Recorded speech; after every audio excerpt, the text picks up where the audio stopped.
Salut tout le monde, c'est Ratus208 et aujourd'hui on se retrouve pour une nouvelle review. La review du Transformers Studio Series numéro 54 Decepticon Megatron du premier film live action Transformers de 2007. You fail me yet again, Starscream. Donc comme d'habitude je mets Megatron de côté et on va commencer par la boîte. Donc pour ce qui est de la boîte, donc ici on a une très belle image du Megatron. Malheureusement c'est avec la tête du Revenge of the Fallen parce que fuck la logique d'Hasbro. Numéro 54, Transformers, bidon et plus, Hasbro, Megatron, un symbole Decepticon. Ici on a écrit Transformers, Transformers Génération, Takaratomi. Sur le côté on a encore une autre très belle image avec malheureusement la tête du Revenge of the Fallen. Symbole Autobot, c'est compris avec tous les studios series, que ce soit Autobot ou Decepticon. Ici c'est un petit peu plus pour représenter le symbole Transformers, donc même avec les figurines Decepticons, il y aura un symbole Autobot.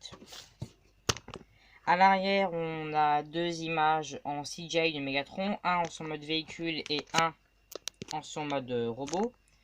Donc taille, apparence et décor inspiré du film. Mission City Battle, donc bataille de Mission City. 21 étapes. On a aussi ici une petite bio qui donne avec toutes les figurines. Donc Megatron parcourt les cieux à la recherche de Sam Witwicky et de l'étincelle suprême. Les traducteurs français sont cons, j'ai rien à dire. Je sais pas, même la version allemande. Megatron sucht den Himmel nach Sam Witwicky dem Allspark hab. Étincelle suprême. Je suis pas un grand fan de ça.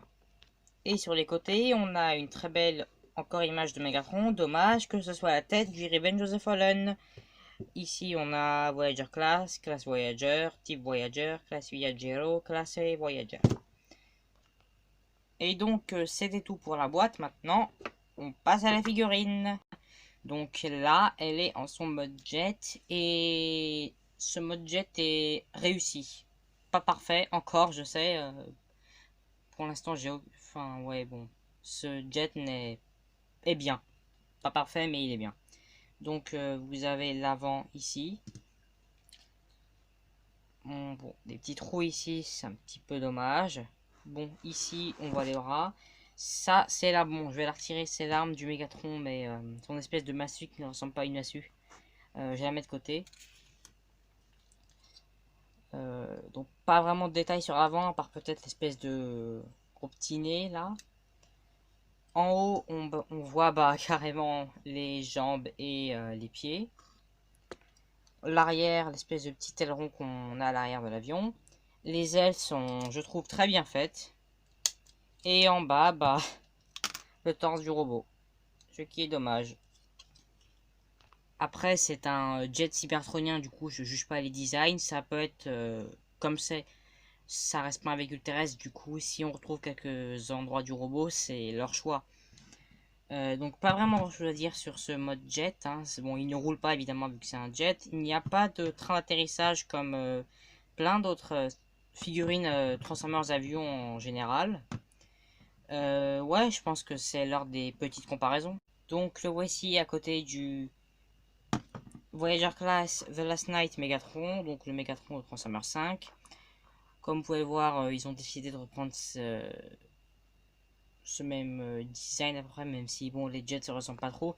Ici, ça ressemble plus à un avion commun, alors qu'ici, on dirait plus à un vaisseau spatial alien rip-off de Star Wars.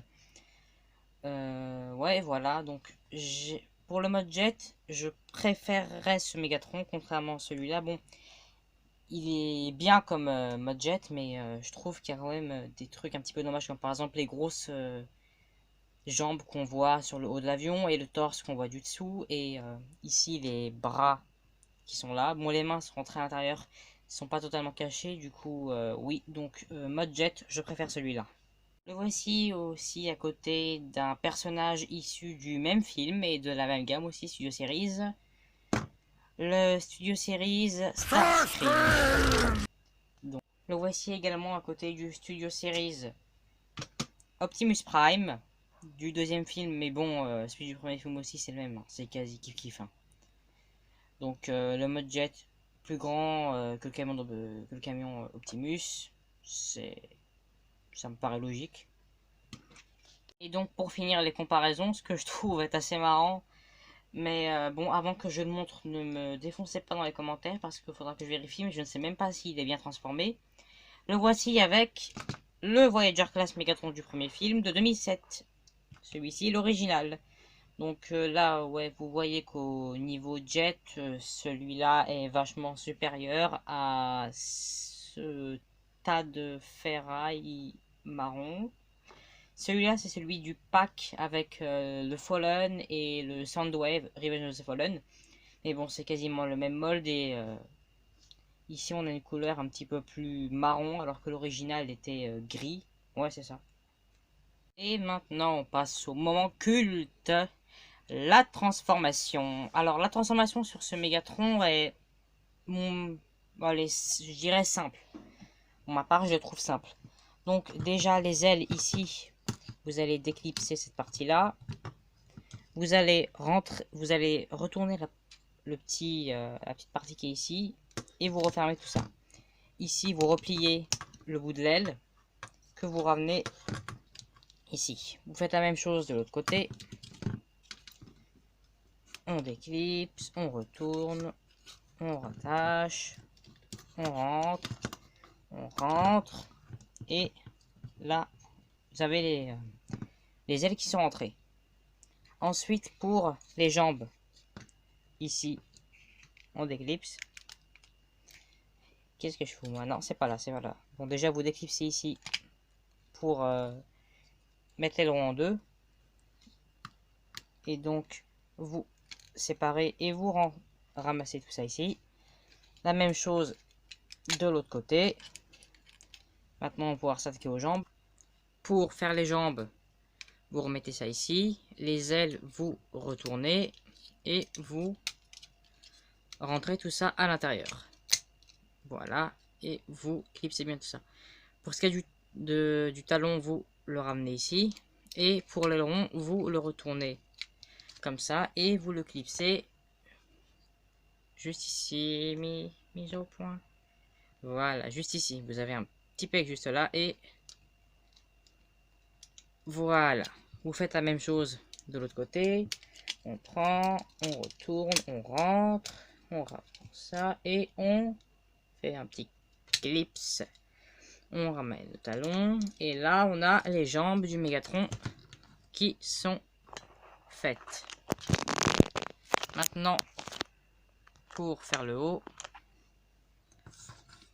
vous prenez cette partie-là qui est l'arrière du robot et vous la ramenez en bas. Pour l'espèce de l'avant de l'avion, le petit nez, vous déclipsez ici. Vous déclipsez ici et vous retournez tout ça. Enfin, vous déclipsez ici aussi et vous ramenez tout ça complètement ici. Pour ce qui est des bras, il faut faire sortir la tête. Vous mettez la tête de ce côté-là. Vous sortez un bras. Faites la même chose de l'autre côté. Et vous pouvez déjà ramener la tête de Mégatron. Pour remettre les bras à leur place, vous prenez ici et vous avez ici un petit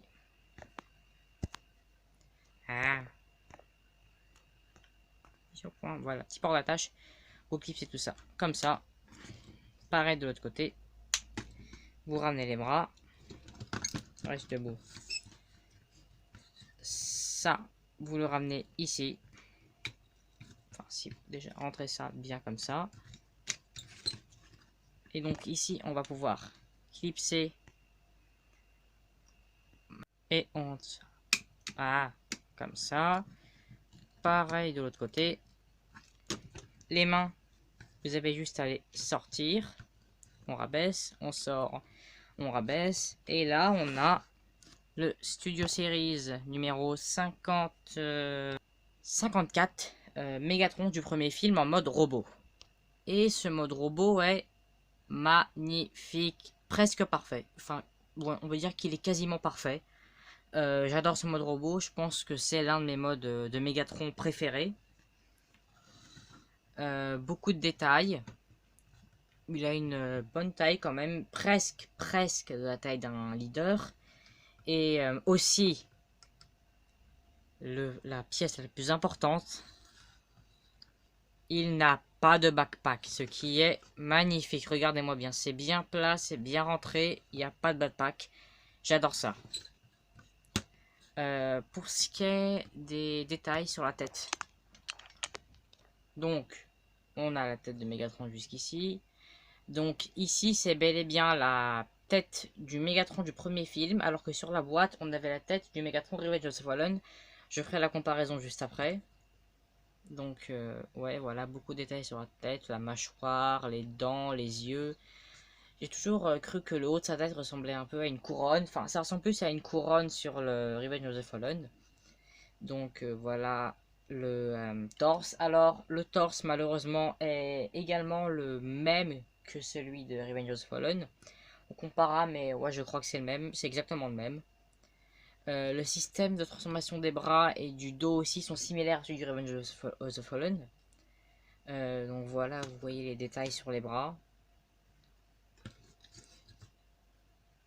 J'aurais préféré qu'il lui aurait fait des doigts individuels, un petit peu comme sur le Masterpiece Movie Megatron, mais ça, c'est pas un Masterpiece, hein, ça reste une figurine normale. Niveau de détails sur les jambes que j'aime beaucoup. Alors les jambes, oui, elles ont. Tout le monde dit qu'elles sont assez grosses, c'est normal. C'est aussi le même système que cette fois-ci du Transformers Studio Series Dark of the Moon. Donc Hasbro et Takara se recyclent un petit peu. Je leur pardonne parce qu'au final, la figurine est très bien faite. Pour les articulations, alors Megatron peut regarder en haut, en bas, ce qui nous laisse encore, j'aime bien ça, maintenant on peut voir la thyroïde des Transformers, j'aime beaucoup ça. En bas, bon, si vous faites ça qui est dû à la transformation, ça fait un petit peu bizarre. Ouais, je ne refais plus ça. La tête peut tourner à 360 degrés, pas de problème pour ça. Les bras, 90 degrés. Et rotation 360 degrés. Pour les avant-bras, rotation ici. Et pour les avant-bras, ici. Donc pas d'articulation vers l'arrière, ce qui est dommage. Pas d'articulation au niveau du torse. Enfin, ouais. Pour ce qui est des jambes, pas complètement, je dirais un petit peu moins de 90 degrés. Ouais, peuvent avancer en avant et en arrière. Rotation au niveau des cuisses. Et pour ce qui est des genoux, bah basique. Pas de rotation au niveau des genoux, ça reste juste comme ça, de quoi mettre un bon coup de pied au cul d'Optimus. Donc c'était tout pour les articulations. Enfin, si vous voulez, vous avez ici un petit pivot sur les pieds et j'aime bien ça. Ou même les pieds, vous pouvez un tout petit peu les mettre en bas et les remettre vers le haut. Pareil pour l'arrière. Mais sinon, voilà, c'était tout pour les articulations. Maintenant, on passe à la comparaison de taille. Donc, le voici à côté du The Last Knight Megatron. Donc, celui-là est un tout petit peu plus grand. C'est, je pense, à cause de sa tête. Donc, deux designs de Megatron très différents, qui sont pourtant dans la même continuité, mais bon, je ne juge pas. Ensuite, le voici avec, comme je vous disais tout à l'heure, c'est là qu'on va faire la comparaison. Le Studio Series Revenge of the Fallen, qui était également le premier Studio Series Megatron. S'il veut bien rester debout, voilà, on va se contenter de ça. Donc, pour les comparaisons, le torse est le même, c'est juste la peinture qui est différente.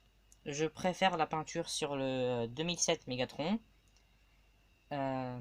Sinon, à l'arrière, c'est pas vraiment la même chose. C'est un petit peu le même molde, mais en tout cas, comme vous pouvez le voir, c'est exactement le même torse, ce que je trouve est dommage. Mais sinon, ces deux Mégatrons-là sont géniaux tous les deux, hein, aussi bien l'un que l'autre. Je les trouve tous les deux très bien faits. Le voici également à côté du Voyager Megatron original, donc celui-là. Oui, donc celui-là reste vraiment mieux. Donc celui-là a des ailes des deux côtés qui ne sont pas accurate.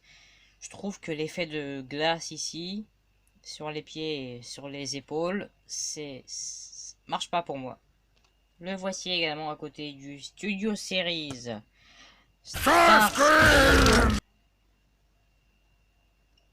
presque la même taille. Starscream est quasiment de la même taille que Megatron, avec sûrement les ailes ici qui dépassent sur le haut. Donc, et pour finir, le voici encore à côté d'un Studio Series.